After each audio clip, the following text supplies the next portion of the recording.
안녕하세요. 김태훈의 현미한 투자자 방송 시작하겠습니다. 오늘은 한국 항공우주 카이에 대해서 좀 말씀을 드리겠는데요.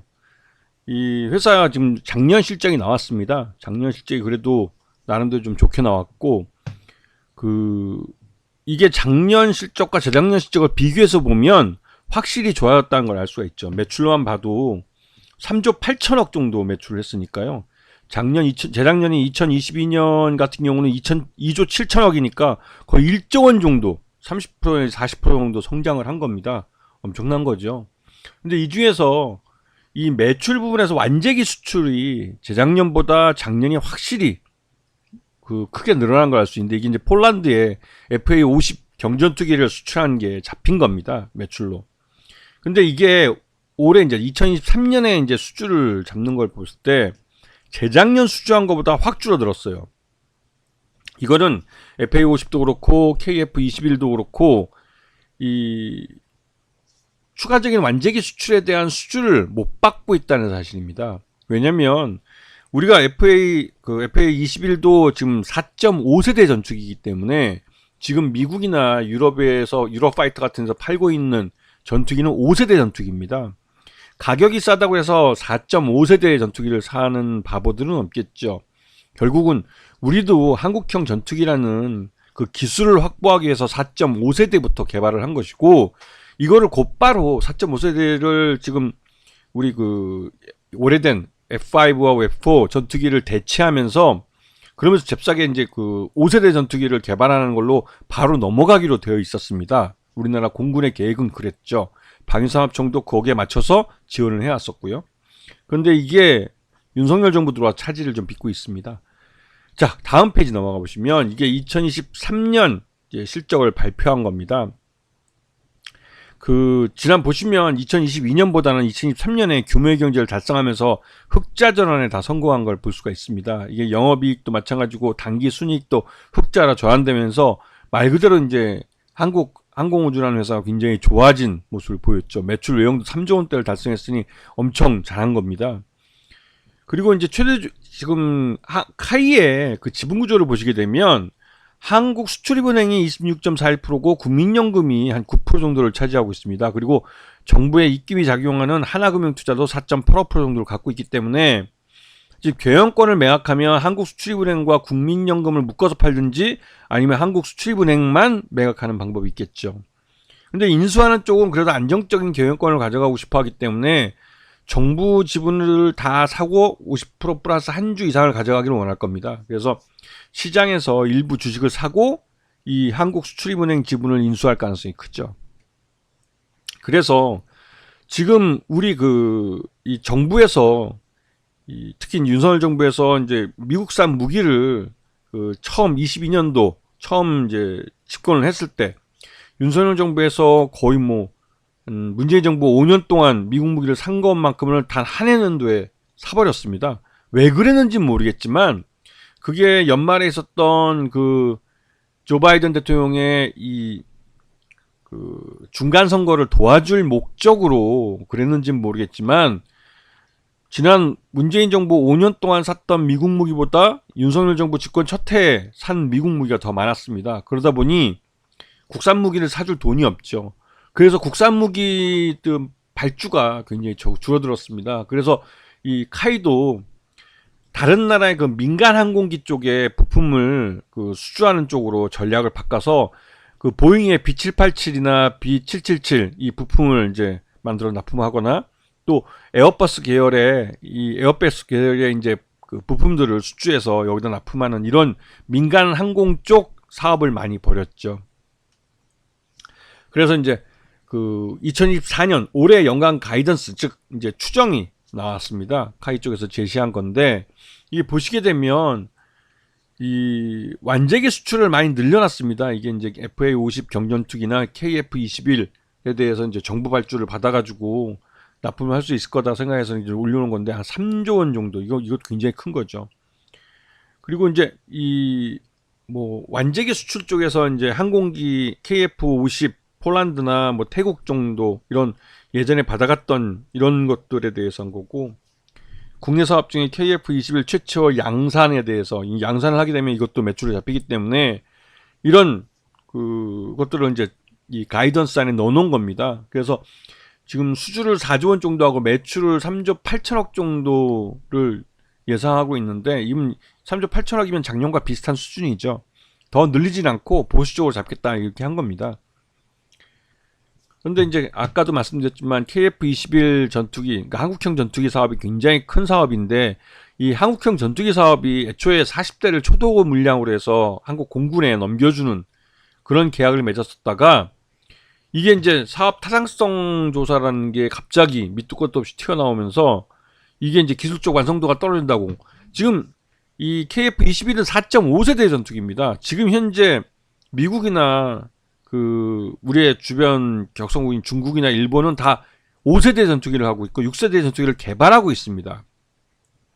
우리는 애초에 한국형 전투기라는 이 기술을 획득하기 위해서 일부러 4.5세대 전투기를 개발을 하고, 이 기술을 바탕으로 5세대로 바로 업그레이드를 하고 그걸 바탕으로 해서 동시에 6세대를 개발한다는 전략을 갖고 있었습니다.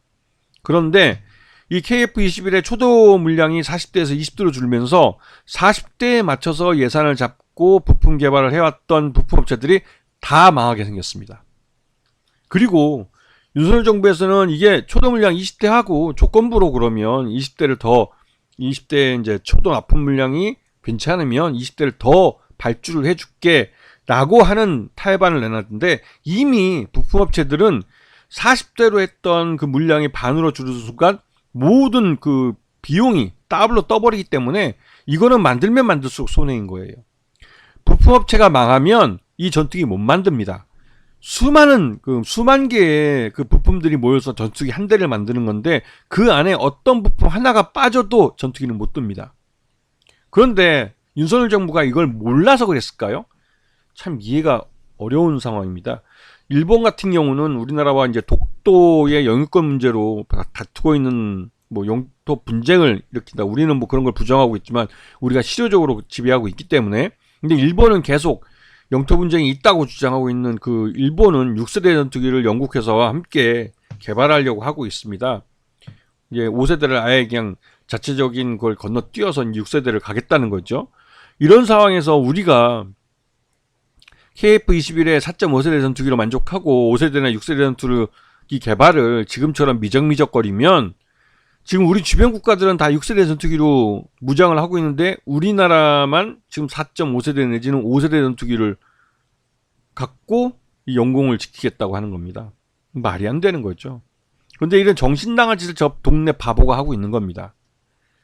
이걸 이렇게 된 가장 큰 이유는 이 조 바이든이 그 중간 선거를 치른 해, 즉 윤석열이가 집권을 한 그 해, 이 조 바이든의 중간 선거를 도와주겠다는 이유인지 석연치 않은 이유로 이 문재인 정부 5년 동안에 그 무기 구매한 것보다 훨씬 더 많은 18조 원어치 미국 무기를 구매해 버렸어요.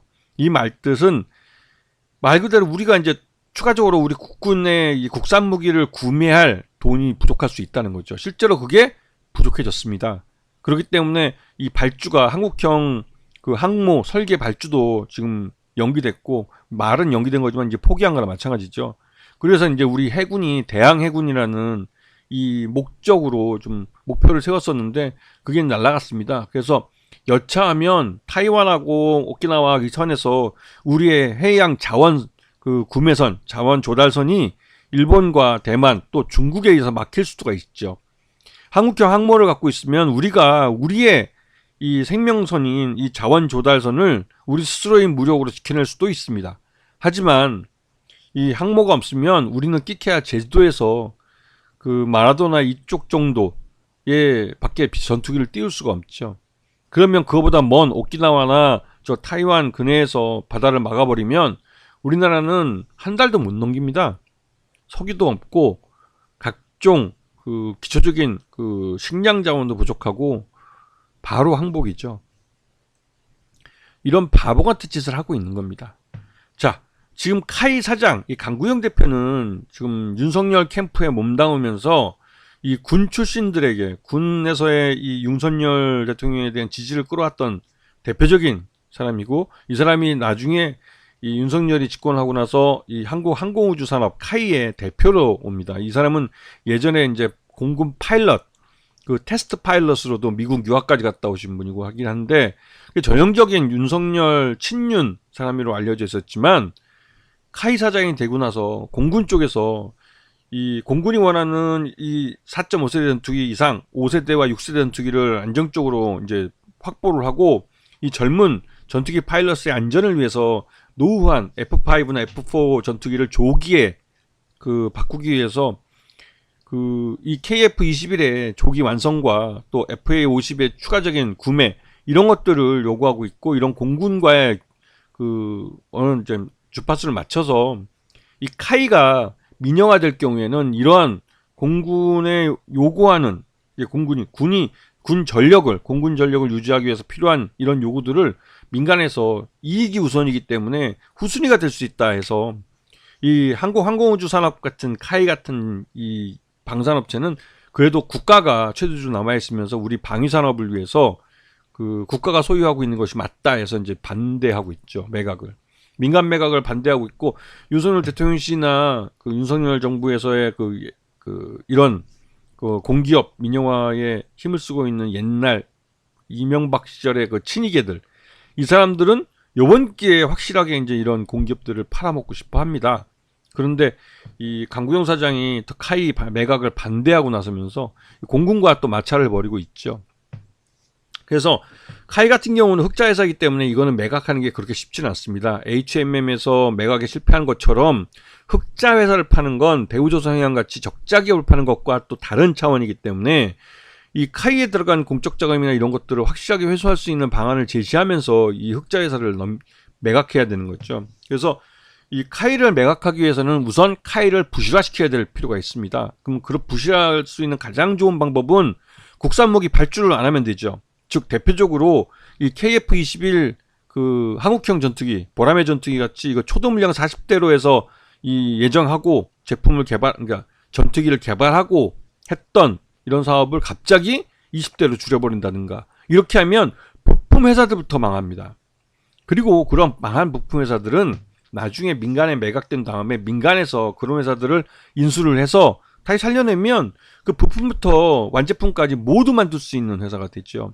그렇기 때문에 지금 갑자기 40대의 이 초도 물량을 20대로 줄이겠다는 건 솔직히 합리적으로 이해가 안 되는 그런 주장입니다. 이게 뭐 기술적으로 미비한다고 그러지만 그 미비한 기술을 공군에서 충분히 설명을 했고 방위사업청도 갑자기 왜 저러냐고는 식으로 이렇게 그 쪽하고 싸우고 있는데 이게 다 이유가 있을 거라는 생각이 좀 듭니다. 자, 그래서 한국 항공우주 산업이 지금 실적 둔화 우려에 좀 빠져 있는데요. 윤석열 정부에서는 이제 국산 무기 개발을 포기하고 이 한국 항공우주 산업 이 카이가 부실화되기를 원하는 것 같다는 생각이 들 정도로 지금 제대로 밀어주지 못하고 있죠. 이 KF-21 초도 물량 40대가 갑자기 20대로 줄어든 것만 봐도 윤석열 정부에서 이 국산 무기 개발에 대해 어떤 생각을 갖고 있는지 분명히 알 수가 있는 겁니다. 그런 생각을 기반으로 이 팩트를 기반으로 해서 이 항공우주 산업의 주가를 보셔야 되는 거죠. 그래서 항공우주 산업은 지금 저 PBR 주에 대한 이 기업 밸류업 프로그래밍 한다 할지라도 이 회사는 급등하는데 한계가 있어 보입니다. 그런 부분을 잘 인식하시고 이 종목에 대해서 막연한 기대감을 갖고 있지는 마시기 바랍니다. 이제 예전과 완전히 달라진 한국 항공우주 산업이 처해져 있는 이 현실을 인식하셔야 되는 겁니다. 아시겠죠? 자, 오늘 방송 여기서 마치겠습니다. 감사합니다.